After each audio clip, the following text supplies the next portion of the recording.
Hello, everybody. Welcome to this week's episode of Beware the Board, a horror podcast where we watch a randomly selected horror movie every single week. I'm Bob. And I'm Ben. Hey, Ben. Hello. You How- seem like you're in a chipper mood today. Oh, my God. Okay. You motherfucker. I was really trying. To keep it up, okay, bro? Yeah, keep it up, Bob. You're doing great. Ah! I believe in you. Sorry for I just blew your eardrums out, audience. Ben's been pushing my buttons since the moment he walked into my house. It's not my fault. Bob's just in a bad mood today. Yeah, man. Yeah, I am. I had to be at work at 10:30 this morning and Bob- then recorded. Bob had to pick up a second job. And I'm very tired. I don't want to be awake right now. But I have to. So, anyway, anything new with you? Nope. Nothing new. Nope. Wow, surprising. Okay. Well, before we get to the podcast part of the podcast, we watch a movie and talk about it or whatever the fuck. I do have a couple horror things I want to talk about. Okay. This is a cool one because I know we both like this movie, the original and the musical, if that gives you a hint. In new horror movie news, a reboot of Little Shop of Horrors called Little Shop of Halloween Horrors has been announced. It is to be directed by Joe Dante, famous for directing Gremlins 2 and The Burbs, with Roger Corman, the director of the original film, to produce. Super cool. Dude, Roger Corman's so old now. He's so old, but He's ancient. it's really cool that he's still working on this film. Oh no, he's a cool dude. I'm just thinking about how old he is. I He's did have to so look up old. exactly. I couldn't remember if he directed the original or not. So I had to look it up, and I saw an image of him now. Man, he is old. You are No, not he wrong. directed the original, and I think we've talked about it. It's such a cool story of he made a bet that he could make a film in under 24 hours Yeah. from writing to production and everything, and they did He it. did. It's the fastest turnaround on a film ever. And it's really good and really enjoyable and super cool. So this is really exciting because from what I could tell, it is a direct reboot. They're just going to redo the whole movie. Did you say his Little Shop of Halloween Horrors? That's what it's called. That's the name. Such a weird name. I don't like the title, I don't like that. but I mean, it solves the issue of it's just not called Little Shop of Horrors. It does, but I like that title so little that I think I would prefer Little Shop of also Horrors. don't like that title. But a lot of people, or for a lot of people, they haven't seen the original film, but they've seen the musical with Rick Moranis, the movie version. Yeah, I'm gonna be honest here. The musical version's so much better. The musical version's great. I love the musical. But I'm very, very excited to see what they do with this because I think Little Shop of Horrors might have been the first musical I ever saw. Oh, that's weird. Well, yeah. What about a Disney movie? Well, I guess those count technically. Yeah. I hadn't thought about that. I'd probably, but that's the first one that I remember seeing and going, "Oh shit, that's a musical! Holy shit, that's cool!" You know what I mean? This is Halloween-ish news, I guess. We're nowhere near Halloween. It's what? When are we recording this? What day is it? What month is it? Sorry, time is flowing. It's March. March. So we got 7 more months to Halloween or whatever, right? Because Halloween's in October, the 10th month. I'm bad at math and I'm stupid. Anyway, we're about maybe halfway to Halloween once we get to May, right? March, April, May. Well, sure. We're So, this is not. I'm doing this bit because that's part of the branding for this thing I'm about to talk about, not because I believe in it. Okay. Blumhouse and AMC theaters are celebrating Halloween early. They're launching a Halfway to Halloween film festival. It's a 5-day festival running from Friday, March 29th to April 2nd. And during this festival, they're bringing back 5 Blumhouse classics to over 40 cities and 100 AMC theaters for you to go and enjoy. Okay, but what are these Blumhouse classics? Because I don't normally associate the word Blumhouse with classics. Well, it's more of the use of Blumhouse, and then they are very famous Blumhouse films. You know what I mean? I still stand by my point. You're not wrong, but I didn't know how else to word it, and I wrote these notes 20 minutes ago. No, that's fair. What movies are they? So, the movies and dates are as follows. March 29th, you can go watch Split. Okay. March 30th, you can watch The Purge. Okay. March 31st, you can watch Ouija, The Origin of Evil, which I never saw that. Okay. I haven't seen any of these films, actually. April Not 1st, shocking. You're not wrong. April 1st is Insidious, which this one's cool because it falls on the film's 13th anniversary. That one's actually cool. That's a pretty cool one. And then the final film is The Invisible Man from I know which one that is. 18 It's the new or one. something. Yeah. The newest one, not the original. The original would be cool, Blumhouse doesn't own the original. but Blumhouse one. doesn't own the original, so you can't really do that. But I thought that was cool. That's a cool thing that I appreciate when studios go out of their way to bring films that people like back to theaters, because a lot of those films are fairly famous, and people are like, Yeah, they're fairly famous. they're fairly famous. People have seen them. They're Don't know popular. if I call them, classics. Well, okay. Especially Ouija, Look, I said Blumhouse. Okay, Blumhouse classics. Ouija, whatever it's called. How the fuck you say that word? Spelled with an O and a U, and it's like Well, it changes whenever I'm using the word in a different context, right? I don't know. Is that it? Yeah, that's all I got, Ben. Okay. Well, on that note, though, we got 3 categories with 2 spots left in each, because Yeah. we did our rundown. We got early found footage, so it's stuff pre-Blair Witch, so right before the genre really took off. Cannibals as our random, and then Bob's, which was Romero films. Yeah. You sound kind of depressed right now, and that's leading me to certain guesses about what you might be choosing. I look. I think the audience is aware if they've been listening throughout the season. I said I was going to do this, so I'm going to keep it to my word. But it doesn't mean I have to be happy about it. Okay. I'm choosing cannibal films because I'm trying to space them out evenly. I said you should have just done it all off the bat, No, I don't think I could do it. or right at the end. Can you imagine starting with Cannibal Holocaust? Yeah. And then working our way through 2 more horrific movies? I can't do that. I think it'd be fun. Fun for you. We'd be done with cannibals by now. True. This would be the last one. No, we would be done. We'd be on something else. This is the 4th episode of this season. Oh, yeah, it is. I forgot we watched Creepshow. Not that I forgot we watched Creepshow, but I forgot that this was the 4th one. I thought we were on the 3rd episode. Anyway, time's weird. I've been doing a lot of things lately. Choosing cannibals even though I don't want to. What did I choose last time? I don't fucking remember. I believe it was 2. What's in spot 1, Ben? In 1, Yeah. we are watching The Hills Have Eyes today. This one, okay. What's wrong? This is one of those ones where I'm like, cannibals sucks. Like, cannibalism isn't great. This is one of those ones that I've heard about where it's like, this one's pretty gruesome from what I've heard. Nah, it's not that bad. Okay, bro. Maybe for you. No, like objectively, it's not like too bad. Really? I've heard it's pretty bad. Again, I think it's going to be that same thing with Cannibal Holocaust, where I think the worst part of this movie is the non-cannibalism sections. Great. That's Yeah. so cool. Rather than the cannibalism Oh itself. my god. I can't do this again, Like, bro. it's kind of that classic thing of, all right, who are horrific people? Oh, cannibals. They do horrific stuff, right? Let's have them do that stuff and not focus on the cannibalism, because it's easier to show violent acts than it is eating a person. Fuck. That being man. said, this is a much better film than Cannibal Holocaust. Are you sure? I enjoy it more.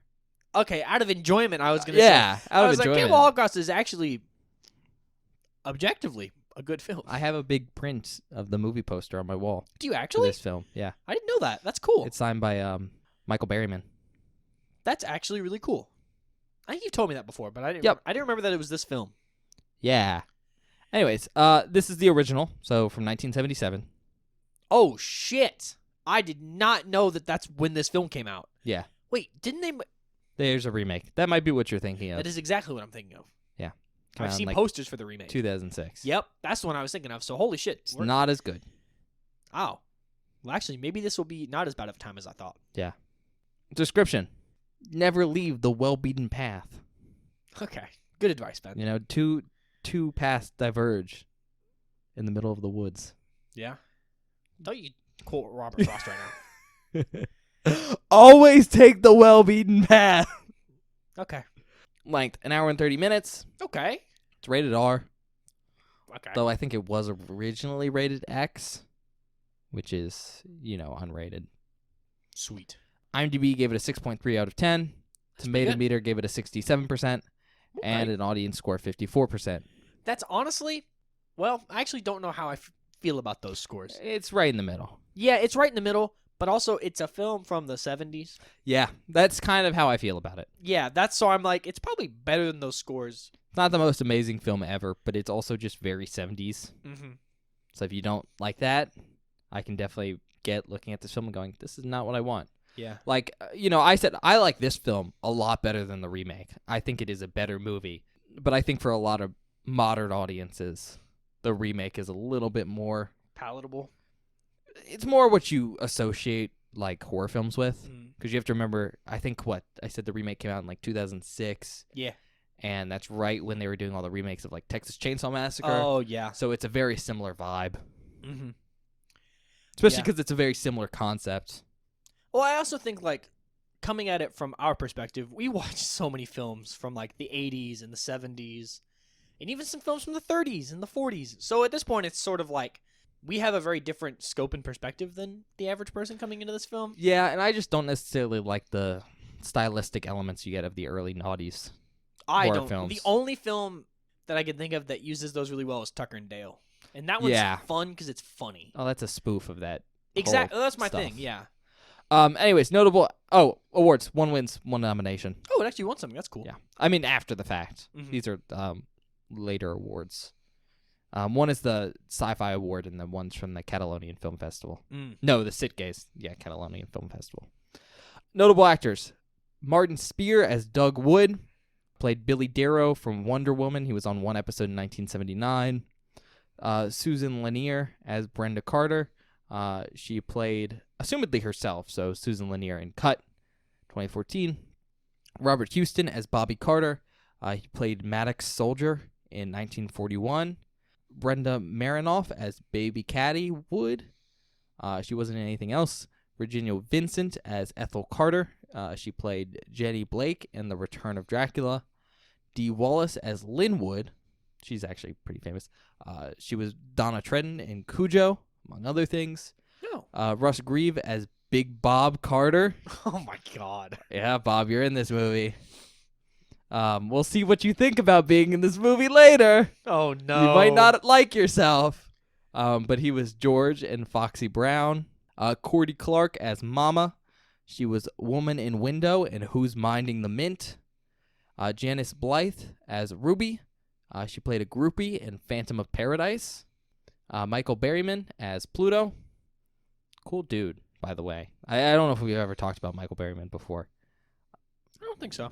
No, he's super chill. Like if you ever hear like interviews from him, they're always really interesting because he's like a super chill guy. He's also one of the only actors I've seen at a convention who like gets out from behind his booth and will walk around and talk to people. That's awesome. But he played a mutant biker in Weird Science. Oh. 80s movie, right? Yeah. He's also, I forget the character name, but he's in One Flew Over the Cuckoo's Nest. Oh, I haven't seen If that you're not film. into horror films, that's probably how you know him. I've heard that movie's very good. James Whitworth as Papa Jupiter. He was Jim in Planet of Dinosaurs. Lance Gordon as Mars. He was Biceps in Any Which Way You Can. Peter Locke as Mercury. He was credited as Arthur King, and he played an unseen aristocracy in The Adventures of Pinocchio. Finally, John Stedman as Fred, and then he was Pop in The Longest Yard, the original one from 1974. Okay. Writer and director. Do you know? No, I actually don't. Really? Mm-mm. Oh, it's a famous person. Really? Do you want to take a guess? Is it someone we've seen before? Oh, yeah. Well, actually, yes. Yes. He's directed stuff. Movie from late 90s. Very famous. Late night. Well, He did a okay. cameo in it as a janitor. This is a Wes Craven film? Yes. We've had this conversation before. I believe we have, yes. I just forgot. Why did I think it was Last House on the Left? That's his directorial debut. That's the other Wes Craven film. This is Jesus his Christ. second movie, I believe. Wes Craven has done so many films, and I Yeah. didn't know all of them until just now. I don't even know all of them now. I just know some No, of them. all of them now, yeah. No, this is his, again, I believe it's his second film, which is always kind of funny because he did Last House on the Left, which is pretty horrific, if I'm Yeah. going to be honest. And then he didn't necessarily want to do horror again, That's crazy. but he got hired to do this movie, and he was like, well, Then he made I some guess of if the they're going most to pay me. famous horror movies ever. Yeah. So he wrote and directed this. He also, wrote and directed Nightmare on Elm Street. Oh, we gotta watch that at some point. Interesting film. You might have heard of it. The first one is so good. Budget is estimated at around $230,000. That is like nothing. Pretty decent. I couldn't really find anything that I looked at and I was like, that seems like quotable Mm-hmm. for budget, or not for budget, for box Box office. office. I did see a couple references to like 25 million, Holy! which is insane, but I didn't find good enough sources to be confident about that. So I thought I'd mention it here, but I don't I mean, really know. at 25 million, it made it for almost about 250,000. Yeah, It's about 10 times. no, that's really good.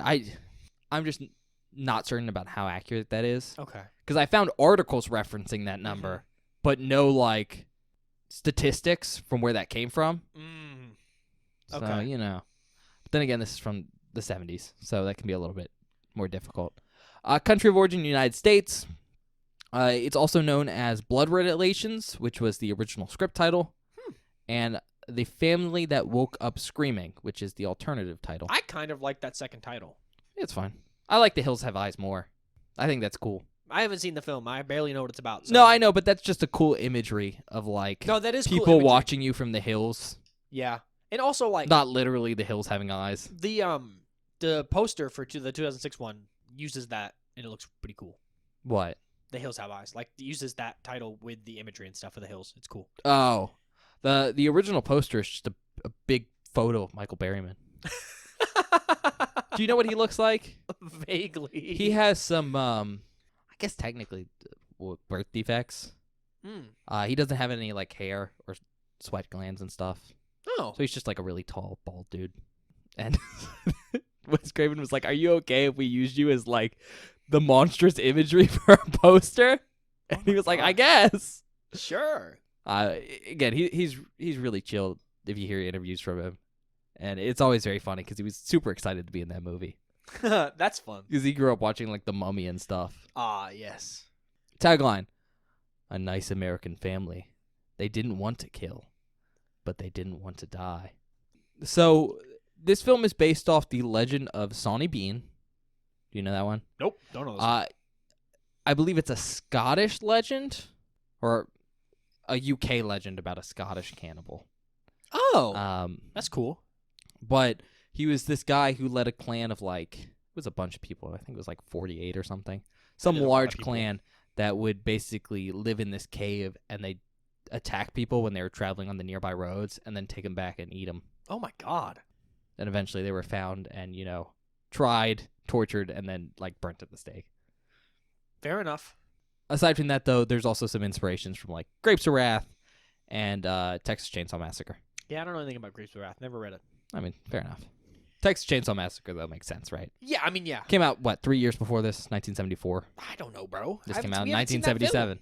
Why no? I just told you. No, I know, but you said that like you were asking me, and I was like, I'm not asking you shit. No. So one of the coolest things about this film, coolest for us, not cool for the actors, Oh, great. is that this film was shot in the Mojave Desert. Oh, that is cool. So really cool. Not the most fun conditions. You know what? That's fair. The daytime temperatures could get to like over 120 degrees Fahrenheit. That's awesome. So what's that? Like 49 degrees Celsius. And then at night, they could drop down to 30 degrees. So Jesus negative 1 Christ. degrees Celsius. The desert's an awful place. Deserts they're cool, but yeah, they are. An awful unpleasant. place to exist. Yeah. On top of that, all the actors are doing very physical roles Mm-hmm. in this Heat. heat and this cold. And they were working 12 to 14 hours a day, Oh my god. 6 days a week. Holy. Because you have to remember, this is a smaller picture on a low budget. No one's union. They're just doing the best they can. And what I think is of particular note is that, Berryman, I believe he wasn't born with sweat glands. Oh my god. So, hot conditions are not great. Oh lord. Although I have heard an interview with him, because I believe Joe Bob, I believe, covered this film, and he went on there. Oh, that's really cool. And he was talking about the fact that I believe he used to be a Boy Scout, Oh man. so he was the most prepared for the conditions, and so he did the best with it compared to everyone else. That's so which I think is fucking very funny. Being a Boy Scout's good for something, I guess. Oh, while we're on the topic of Michael Berryman, I don't know this yet. I guess I could have looked this up, but I'm wondering if he's going to be in the new Crow movie. I don't know. Because, so The Crow is based on a comic book. I actually didn't know that. Oh, okay. It's based on a comic book. It's a really interesting story because basically the guy who wrote the comic book was writing the comic to help with some of his personal issues, That's cool. depression and stuff. Anyways, there's a character in it that is, I forget the name of the character. It's like a cowboy, but I think it's like a representation of like death, if I remember right. And in the original movie, it's played by Michael Berryman, but his scenes got cut. So they all got filmed, but they got cut because what's his name? Is it Brandon Lee? Yeah, I think so. We've talked about him on the podcast. The actor died, Mm-hmm. and they couldn't. They basically had to put the film together without him, without Brandon Lee. So all Michael Berryman scenes got cut, so they didn't make it into the film. So I'm wondering if they're gonna have that character in the new movie, if they'll get him back. Crow filmed. A long time ago. The original? That's what I'm saying. But Michael Berryman's 1994. older now. I mean, he is, but I don't think it was a very intense role to begin with. Well, I just didn't know if like he still had the same look, the same thing they want from the original. He looks pretty similar now. Does he? I've never seen him. I mean, he was old then. Yeah, fair. I mean, he's 75, so he's fairly old now, but he was, like in his 50s, so. Yeah. Do you see that, what is it, Bill Skarsgård is playing the main character in The Crow? I did see that. Yeah. I was going to write that down today, but I just forgot. It was one of the ones I want to talk about. Aside from that, movie was shot on 16mm, and apparently, I didn't know this, but I saw this somewhere, the camera was borrowed from a pornographic filmmaker that lived in California. So apparently someone knew someone, and they were like, can I have your camera? Can I have this camera? Can I have the porn camera? I promise we're not going to do anything gross with it. We're going to be doing nicer stuff than you do with it normally. Yeah. Let's see what else. Robert Burns, the production designer on this film, also served as the production designer for Texas Chainsaw Massacre. Oh, that's cool. So he apparently reused some of the props for this film from Texas Chainsaw Massacre. That's cool. So there's some like animal hides and bones and stuff grabbed from Texas Chainsaw Massacre that made its way into this film. I kind of like that. Like, even though it's like a... they're minor stuff. I don't think it's anything notable. No, but it's sort of... I'm sure he got his box of chicken bones and he was like, I'm going to throw them on the ground again. Yeah. Yeah! I don't know. I guess my point is, like, Texas Chainsaw had come out. It was 3 years ago. well received. Yeah. People like it. People liked it at the time. It was popular or whatever. So reusing props from something that was already deemed good makes sense?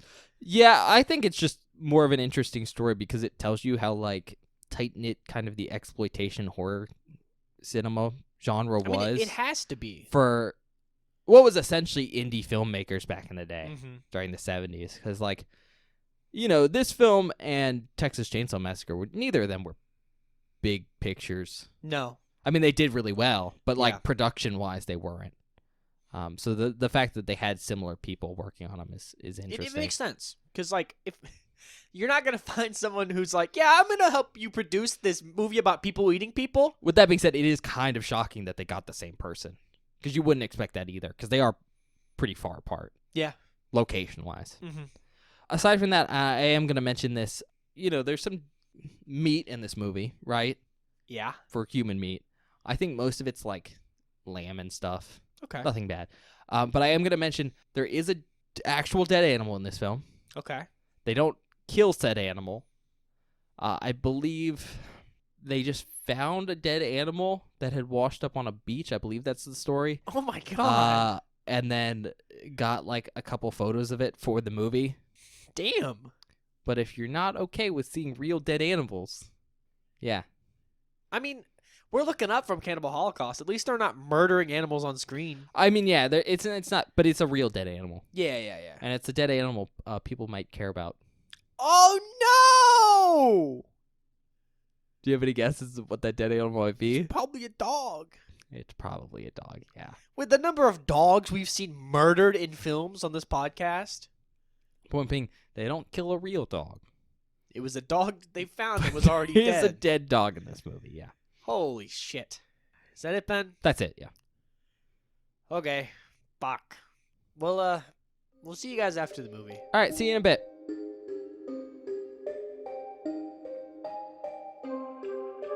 Hi, Hey! everybody. Welcome back. We just finished watching The Hills Have Eyes. Yeah, what you think? Because I know you don't really know a lot about this movie going in. No, I I didn't think know anything, really. Most of your association was for the 2006 one. Yeah, So, what do you think? I liked it. I thought it was cool. Mhm. It's not a lot different. And I guess we kind of talked about this in the pre-movie. It's a 70s movie, Oh, yeah. which makes it really interesting to watch. It feels so 70s. And it's also very interesting because it's so early on in Wes Craven's career that it feels very, I don't want to say amateurish, but very No. indie.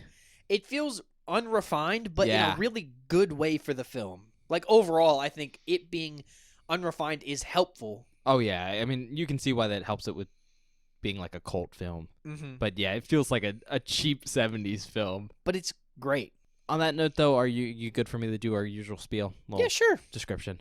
All right. So the rough premise here, and as always, I recommend you go watch the film first before we spoil anything. This family, there is, 5 people? 6? Hold on. I have to count. There's Big Bob, Yep. Ethel. Yep. They're married. They're old. Then they have 3 kids. Bobby, who I assume is Bob Jr. Yeah. Bobby, Brenda. Yep. Who's the third one? And Lynn. And then Lynn's husband, Doug. And Yep. Lynn and Doug have a 1-year-old, 2-year-old She's a baby. named Catherine, but they call her Caddy. And they are going to California. I Mhm. think they said L.A. Yeah, that's what they said. And Bob and Ethel have decided to take a detour off of old, what is that big highway, the really famous one? Oh, I have no idea. 48? You. I don't know. They decided to take a detour off the main highway and drive into the middle of the desert. I think they're looking for a They silver inherited mine. a silver mine or something. Yeah. For like their 20.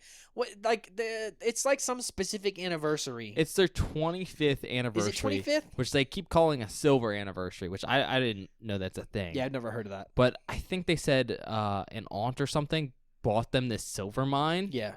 And so they're trying to drive out to it. But it's in the middle of nowhere. There's no signs. Literally the middle of fucking bumfuck Egypt. Like, the film opens on this little gas station, and the sign says, like, no other gas for 200 miles. Yep. And, the family gets to this gas station, and the guy running it, I think his name's Fred. His name is Fred. Fred is like, go back to the main road. Get out of here. There's nothing here. The silver mine's been dead for, like, what do you say, 40 years. 40 years? Yeah. He was like, there's no silver in those mines anymore. Which Bob got really mad at that. He was like, he probably stole all my silver. I thought you were talking about me, and I was like, did No, I get Big mad? Bob. Yeah. Big Bob is, Uh-huh. yeah. He's like, there's nothing out here. The silver mine's dead. All that's out there is, like, wild animals that'll hurt you. And also, by the way, this whole area, it's a testing ground for the Air Force. Yep. They, like, bomb it and shit. In fact, we look at a map later, and it's, like, nuclear testing zone. Yeah, it's Nellis Air Force Base, Yeah. which is where Area 51's located. Mm-hmm. All private property. You're not supposed You to are be out not there. supposed to be out there. But Big Bob's like, I'm not asking for directions. I'm driving out there.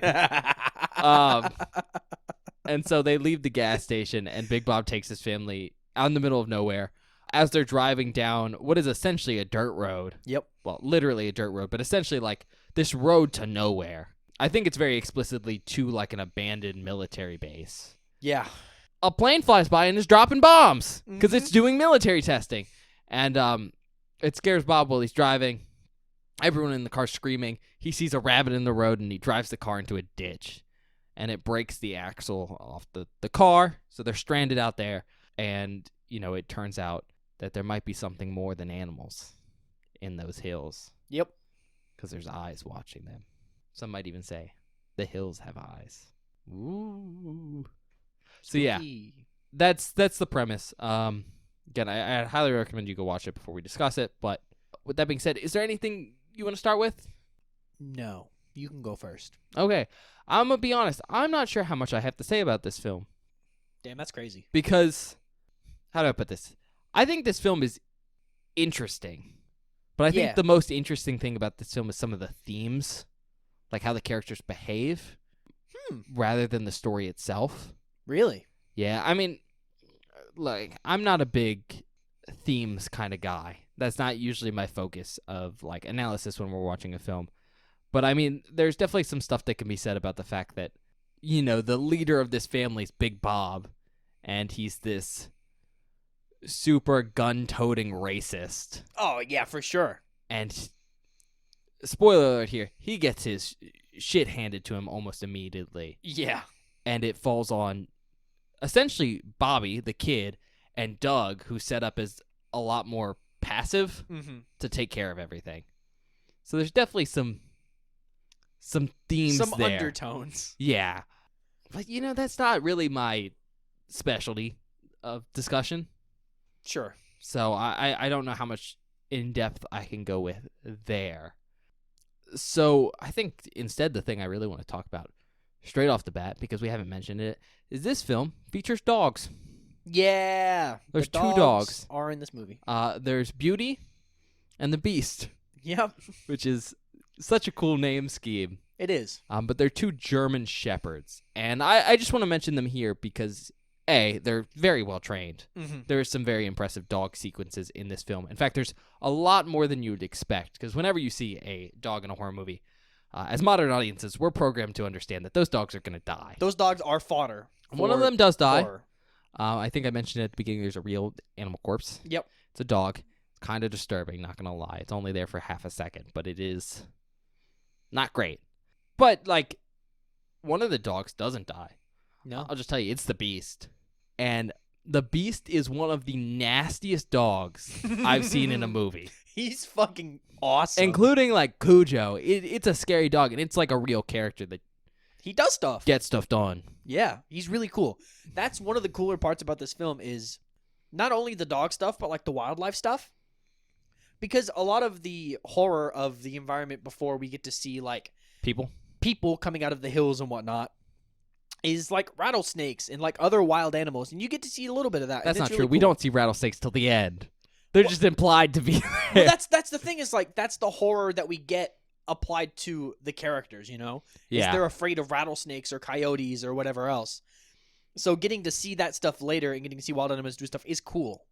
Yeah, especially because we don't really see people till pretty late in the film. Yeah. I'd say about the halfway mark. Mm-hmm. We see some people moving in the distance, and very explicitly, we see one character who's essentially the least threatening of the Hills people, Ruby, very early on. Mm-hmm. But that's about it. Now, aside from the dogs and stuff, I think the next thing to bring up is the environment. Yeah. I mean, it's shot. We see the Mojave Desert, but it's very specifically shot right by, I don't know, essentially like a mountain, Mm-hmm. just this big bouldery area. And so the camper's in a flat area, and then they're right next to this really big mountainous hill. First of all, it looks so hot. Yeah. It looks like an unpleasant place to film, especially because they got this big camper van as a set, Mm-hmm. and it's a camper van from, you know, the 70s, so it's all like steel and stuff, and it must have been a bajillion degrees in there. But the big thing I'm going to mention, I think it's one of those surprising things about this film, is everyone's running around. Mm-hmm. You know, there's some pretty physically demanding stunts and stuff. Yeah, all the stunts in this film are really impressive, Just- actually. People running down this cliff and all this other stuff. And like jumping from rock to rock and not eating shit. It's Yeah. like really impressive. It's all really impressive, but I also looked at it and I was like, oh my God, this must be unpleasant. Oh yeah. The other thing is the environment in the film is super pretty. Like there are so many really cool shots where you get this just wide open shot of the desert with all these trees and stuff. It's like really, really cool. Also, everyone in this was so pasty, and I was like, oh, the sunscreen. They'd have to keep sunscreened up or they were going to be burnt. Yeah. As all get out. Anything else you want to mention on that kind of subject? No. Move on. All right. I think with all of that being said, I think the big thing here, though, with this movie is the characters. Mm-hmm. Because at the end of the day, this is, functionally speaking, like a siege movie. Yeah. The family is stranded, and they're trying to stay together. A couple people go off really early on in the film to get help. Big Bob and Doug specifically. They go in separate directions. And they leave, you know, Bobby, Lynn, Brenda, and Ethel in the van. And what eventually the movie becomes is this family of, we eventually learn, cannibals. It's this group. It's led by, I think it's Papa Jupiter, Mama Jupiter. They don't give her a name. And then there are 4 kids: Ruby, Pluto, Mars, and Mercury, and they're all like implied to be cannibals. There's really only one scene of cannibalism. But, I mentioned that whole legend this is based on. It looks like they basically lived here for years and attacked people coming through. And so the whole premise of the movie is, we have this family defending the camper as, this other family is trying to take him out. And, objectively speaking, I think that's a fairly simple premise. For sure. And so where a lot of the film comes to play is in the characters' personalities and how they act. So I think very specifically we can go through that, maybe describe him a little bit. I mean, right off the bat, we've mentioned Bob, who's Big Bob, who's really racist and out of shape. But he's also just very, very, I don't know, gung-ho and take charge in a I don't listen to other people kind of way.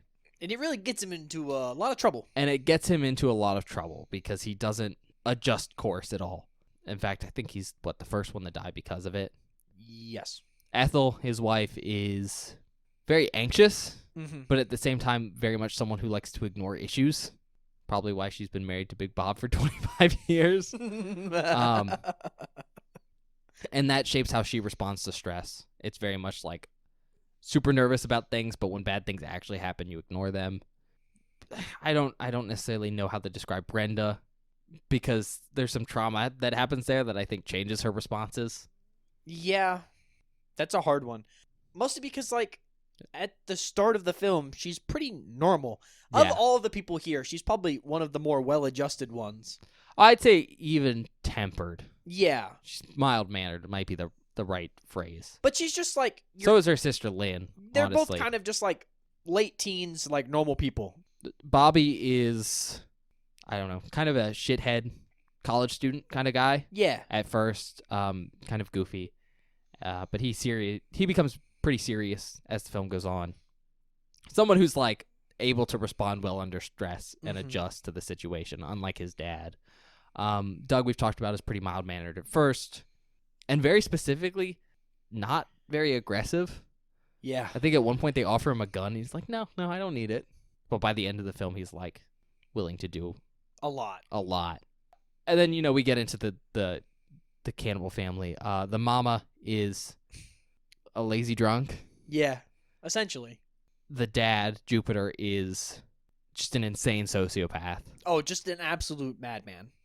So is basically all of his kids. Yeah. Although I will mention Mercury's not really a character. No, Mercury's just kind of around. But is implied to be, I don't know, unintelligent. Yeah. Pluto is implied to, I don't know, be the more mild-mannered of the sons. Yeah, I mean... And then Mercury's just like his dad, just complete sadist. You mean Mars. Or Mars is just like his dad, a complete sadist. A complete, absolute psychopath. But I think out of the whole family, the most interesting one's Ruby, who very clearly doesn't want to do all the stuff her family's doing, but doesn't have a choice because they'll, kill her. Yeah, and I think that really is... I think it's really cool because it adds a dichotomy between, all these characters in a way that I wasn't expecting. Because, when you come into a film like this, you're kind of coming in oh, all of these people are going to be murderous psychopaths. They're going to eat people and stuff like that. But having one of the characters actively fighting against that creates depth that I did not expect in a film like this. Yeah, and I think it leads into this... we're going to go back to themes again. I think there's this idea that there's one member in each of these family units that doesn't seem to fit in. Yeah. I mean, Ruby for the cannibal family, but Doug for the other family. And then they get some really good, duo time at the end of the film that's really nice. Yeah, and progression. Outside of that, though, is something you want to point out, talk about? Yeah, we can talk about a couple things here. Okay. First of all, this movie's an hour and a half. Yeah. It's a normal-length movie. It feels a lot longer. It does. Which is a good thing, in my opinion, because this movie does something so good. And it's a thing that I have a problem with nowadays of, jump scares are, cheap. They're meant to incite emotion. They're a tool. So a lot of films aren't slow like they should be. This film takes a good long time for the actual like villains to appear and start doing things, which adds a ton of suspense for when they're like stalking the family and skulking around. I just really, really enjoy the early parts of this film where you don't really get to see the people, but you get to see shapes and shadows and them like it almost feels like a pack of wild animals surrounding its prey. Coyotes. Coyotes in a very cool way. And I really, really like that part of this movie a ton. It's might be my favorite part because it makes all of the intense violence at the end of the film pay off so much more because you spent so long watching these characters get slowly Picked off. and like mentally destroyed because bad things are happening that they can't do anything about. It makes a lot of the freaking out and mental anguish that they experience later hit so much harder because it feels like so much time has passed and you feel their mental like stability slowly falling apart. I really, really like that part of the movie. The other thing, this movie is violent, of course. Bad things happen. People die. People die. But there's this really, really awesome moment because of the way the first half of the film is set up, where no one's dead yet. It's a very slow film. It's a very slow movie. There's just a moment where it flips and shit just goes buck wild, and it's so cool. Yeah, I think it's one of the things with this film where it feels fairly realistic. Yeah. And so when violence happens, like all of the sudden, there feels like there's real world consequences in the idea that it takes very little to kill someone Yeah. and for bad things to happen. And so like it's like boom, boom, boom. Mm-hmm. Like immediately bad stuff happens. It's just so good in my opinion. Like it's so satisfying getting such a slow build up to all of a sudden shit is going down. And the thing is, what's so great about it is it's not even the end of the film. Yeah, You get so much more film after that part of the movie. but that's how the violence works. The violence works throughout the film. Like everyone feels like they just go really fast, Yeah. which in some ways is a little disappointing because you kind of want some more drawn out deaths. But I do like that realism there. Mm-hmm. I will add on though that this whole general realism I think is something that's spread out throughout the film. Mm-hmm. Like the cannibal family does a lot of very smart invasion tactics. Yeah. And like scavenging tactics and all of that I think adds to this whole realistic tone. Also, there's some nice booby traps later on in the film that are Oh, well thought yeah. out, and those are really cool. Those are really cool. And I think that's why I enjoy the way this film is shot so much and why I'm okay with it looking sort of amateurish is because it adds to the gritty realism of the film because it almost feels Grindhouse. Grindhouse or like not even I mean, just like found footage-esque in a way of like it's amateur and it feels it's 70s exploitation. there's That's what it is. something about it that adds a layer of realism that makes all the violence feel so punchy and weighty. You know what I mean? Yeah. And I really, really like it. Another thing we could talk about, we haven't really covered it, but the fact that you kind of just talked about it, but the fact that the cannibal family is smart and they use technology and aren't just like savages is so cool. Yeah, it feels tonally a little bit weird, but it makes a lot of sense. It's implied right at the beginning that they robbed this abandoned military base. Mhm. So they all have radios, Which is so sick. which is not something you expect though, but it works. I like it. I think it adds, once again, it just adds more depth to the idea. There are so many ideas in this film that are very basic and simple, but they get expanded upon in such a cool, interesting way that makes it really fun and enjoyable to watch because it's like I'm watching a film about, a savage tribe of cannibals in the hills, but it's so much more than that all at the same time. And I really, really, it's super cool. One of the last things I want to talk about is the end of this movie, but I don't know if you have anything else you want to talk about before we get there. We'll save that for a minute because I do think that's something good to discuss because it's interesting, but we'll save it for last. Okay. All right, before we get there though, we'll cover this really briefly. There is a rape scene in this movie. Oh, yeah. It's super brief and surprisingly not as explicit as you'd expect, honestly. Like, it's pretty explicit, but it's not, graphic, That's fair. which is a little surprising. It's not Cannibal Holocaust graphic. Yeah. I guess you just expect it to be more graphic because this film's pretty exploitative. Mm-hmm. I will say there's some timing issues there. Like, that whole sequence seems really fast. So while it's implied, it almost feels like there's not enough time. I don't know. But it definitely happened. Yeah. I don't know. I think that's just not an issue, just like a thing about the film overall, because Certain sequences feel like they're really, really fast. And they have to be, because this film spans the course of 2 days, yeah. and it's an hour and a half, so there's a lot of stuff that needs to happen to make it sort of work. But I think they do a really good job at making things pass by quick enough that and also using like dialogue to imply time has passed rather than explicitly having time pass. Yeah. I don't know. The reason I want to bring it up, though, is because I feel that the character that happens to has a fairly realistic response Oh, for sure. to that trauma. But rather than just leave that character traumatized, the film has at least some, I don't know, recovery Mm-hmm. from that gradually over time. Yeah. Until I don't think they overcome it, but they kind of work through it enough to do stuff. Mm-hmm. And I thought that was well done.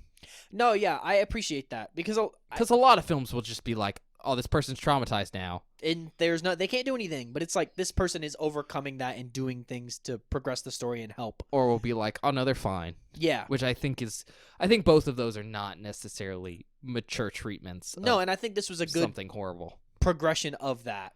Outside of that, it's not explicitly mentioned, but as we said, there's implications that this area is used for nuclear testing, and I think there's some implications that some of the weirdness about the cannibal family is because of nuclear radiation.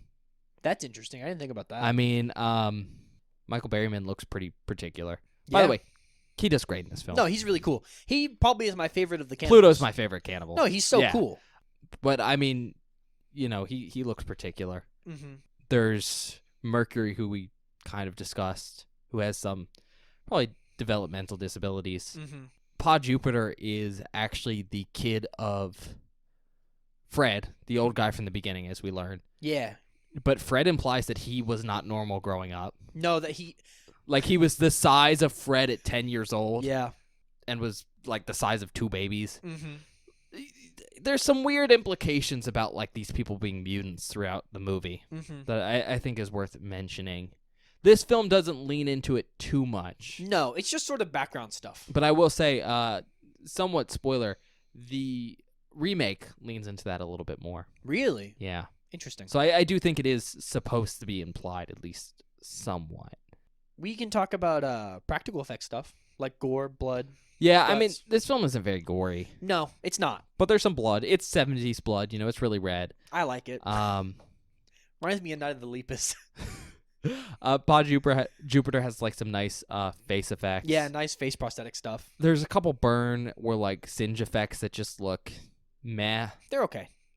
But then again, we were watching it in UHD, so, like, True. what can you expect? I was really going to mention there's some nice animal stunts again Yeah, nice animal stuff. with some snakes. Yeah, there's a lot of really good, like, dirt and grime on people that Oh, progresses. yeah, the costuming's The costuming is really nice. In fact, I really like it. it doesn't look like it looks well done, but not expensive well done, if that makes sense. Yeah. There's also people who get injured throughout, and then their wounds also progress, and that's also really good. There's a lot of good, really, like, continuation stuff throughout this film. Like, not that this film is extremely well written or anything. It's not poorly written, but it's not, like, fine art in terms of that. But there's a lot of really good small story stuff that has good follow through or comes back around in a really satisfying way that I didn't expect from a film like this, because my standards going in were sort of just violence and, like, no plot, sort of just murder kind of thing. It's actually fairly well plotted out, and a lot of really good stuff happens that I really enjoy. There's more there, and I mean, you can tell it's a Wes Craven film because of it. Yeah, That being said, though, I think we can mention the end now. sure. Now, I'm going to try and stay vague, because I don't think we need a spoiler section for this. No. Because I'm not going to spoil specifics, because I think the one thing Bob wants to talk about is the fact that this ending is super abrupt. That's it. Yeah, that's what I wanted It's to talk just- about. It is probably the most abrupt ending ever. Yeah.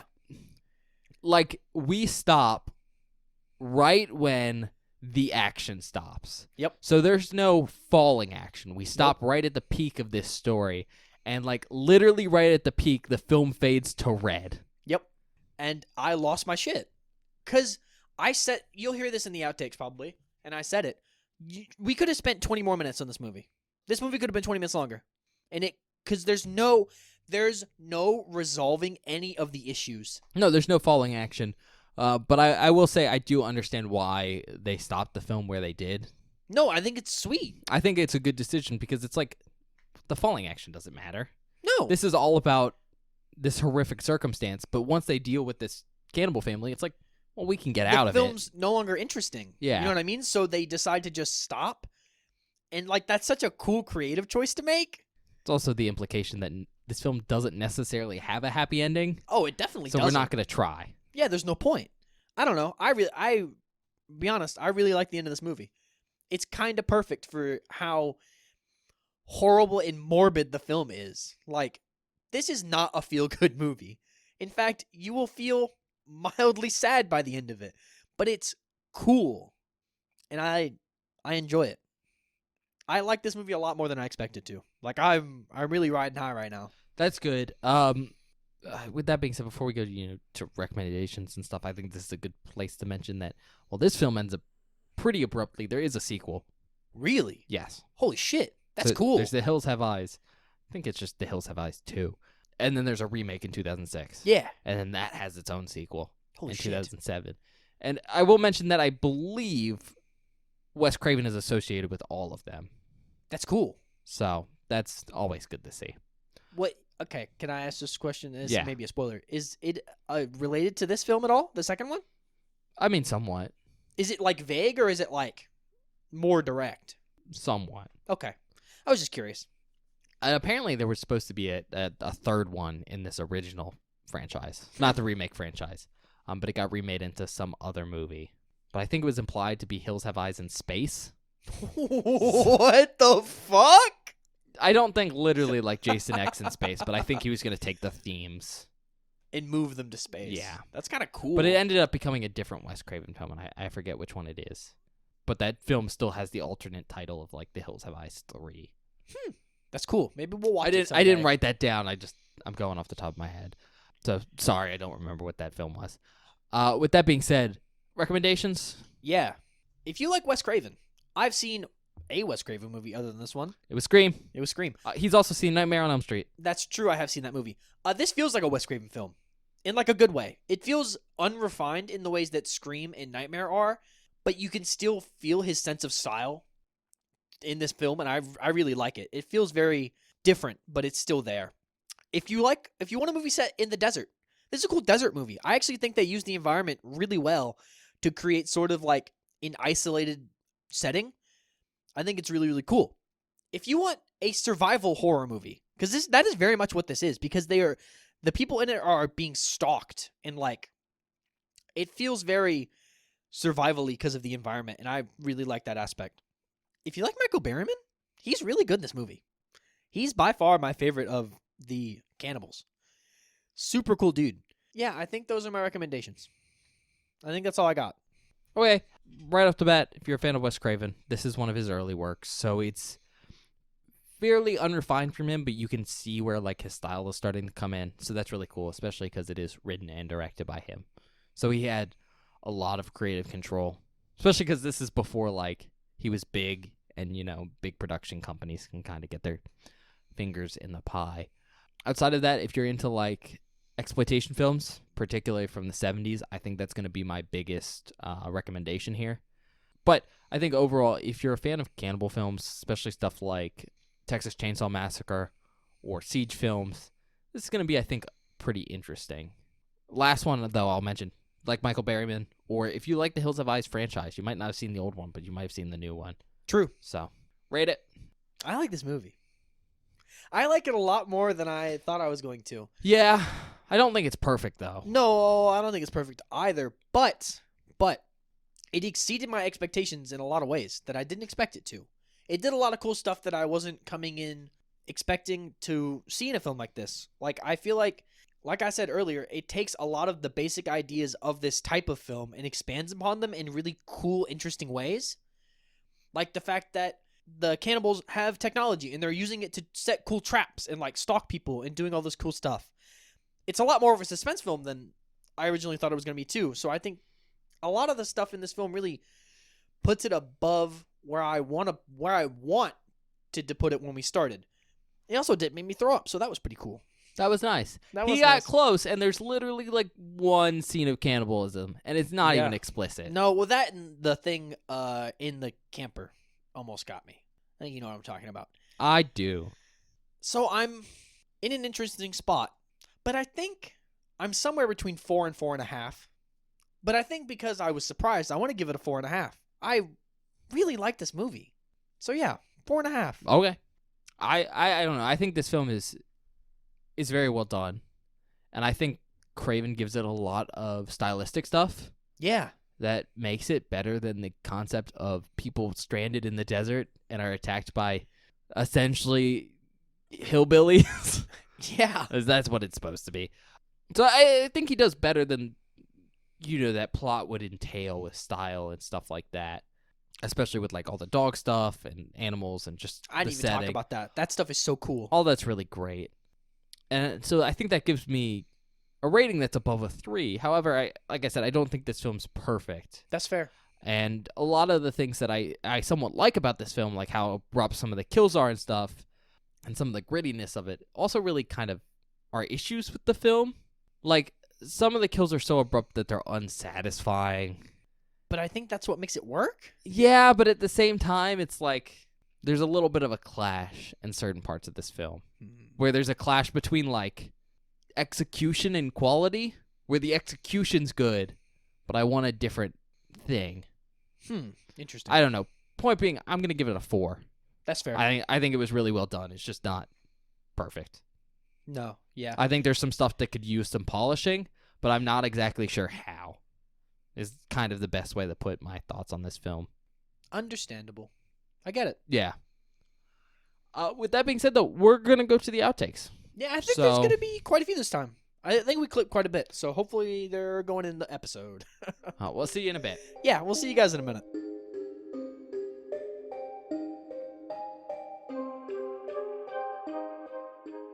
Hello, everybody. Welcome to the outtake section for this episode of Beware the Board. I hope you're enjoying our review of The Hills Have Eyes so far. I like this movie. I think it's super, super cool. But without further ado, let's get in to the outtakes. This first clip is our reaction to seeing Fred's gas station at the very beginning of this film. Fred's Oasis. No mo gas for 200 miles. What the fuck is this film, Ben? This next clip is me being spooked by something and Ben being oddly worried about Doug's pants. Those Doug and the dog. those fucking jeans, man. They're so high. Those aren't jeans. Those are jorts, Benjamin. Think about the range of motion. Holy shit, what the fuck? Did you see that? Oh yeah. See what? I don't know what I saw, Ben. That's why I'm asking. Oh, I did see it. Yeah. Think about the range of motion. Looks like a wild animal. A wild animal. This next clip is one of my greatest fears surprising me during the film. Oh god, there's a spider. You didn't tell me there were spiders in this movie, Ben. Oh god, it's so big. It's like fucking huge, bro. Oh, well, rest in peace, spider. I don't think they actually killed No, it. I don't think they actually killed it because it's explicitly shown off screen. But I was, Yeah. out of respect for the death of a movie spider, even though I fucking hate those things. This next clip is our reaction to seeing some of the sheer athleticism that some of these stunts require. Now I see why they had, why Yep. they cast based on that. Whoa, Wild shot. shot, right? cool shot. But yeah, look at this. Look, this guy's athletic as fuck. But also super dangerous. Oh, yeah. This next clip is me making a joke about something absolutely horrific happening on screen. Ah! He's fucking... What is he, giving him stigmata? He's just nailing him to something. He's hanging him up like Jesus Christ. Jesus Christ. Superstar. Hey. This next clip is us laughing at the baby. Why does the baby look like that? Oh my god. What a dumb fucking face that kid was making. That kid saw the devil. That kid's seen some shit. That has to be the thumbnail. Just that still frame of that child's face. This next clip is our reaction to the death of Big Bob. Oh, he's dead. Or at the very least, almost dead. Oh, when there's smoke coming out out of your mouth. That's never good. This next clip is our reaction to Ethel fighting back. Oh, fucking get him! Get him! Ethel, do something, you old bitch! What, you mean Brenda? No, that old bitch right there! She's got a fucking broom! What an old woman maneuver! Oh, he's got a gun. Oh, he shot her. This next clip is my reaction to the movie finally taking a turn for the worse. Well, at least all the old people are dead now. Yeah, that's right. Oh, she shot too. Holy shit, everybody's dying. This is escalating so quickly. Nice! Okay, she's so dead now. This sucks for everybody. This next clip is our reaction to Beast being the most useful character in this entire fucking movie. No way Beast is gonna save the motherfucking day. Oh my god. Holy shit. Well, Beast one is down. Beast is a straight up killer dog. He is. That was awesome. No, it wasn't rocks, buddy. Like, the first thing we learned about him is he murdered a poodle. And that he's silent before he kills. That he murdered a man. The man may have deserved it. If a dog owner ever describes their dog as, oh, it's silent before he goes for the kill, that is concerning. Oh my god, he's got a radio. This dog is so good at his job. Assumedly, they're ex-police dogs. That would make sense, because they're both German Shepherds. They're both German Shepherds, and Pop was a detective. This next clip is me and Ben arguing over stupid shit. I would like to say that the Beast has killed more people in this movie than I think anyone else. Except for the guy that shot Ma and Lynn. He got 2 kills, the Beast has 2 kills. Kind of, but I wouldn't necessarily say he killed Ma. Ma died of, like... He shot her! I know, but, like, it's different, you know? No, it's not! Because she died from bleeding out. She died from the gunshot wound that he gave her. And Yeah, if you but were to do that in a court of law, you would still get charged with the murder. It's your fault. Yeah, but it wouldn't be murder in the first degree. It'd be murder in, like, the second, I think, right? No, it'd definitely be murder in the first degree. Because murder in the first degree implies intent. And he intended to kill her by shooting her. No, he just intended to shoot her. Oh my god. This next clip is my reaction to the movie ending. What? The end! That's the end of the movie? Yeah, that's the end of the movie. No fucking way! Yeah.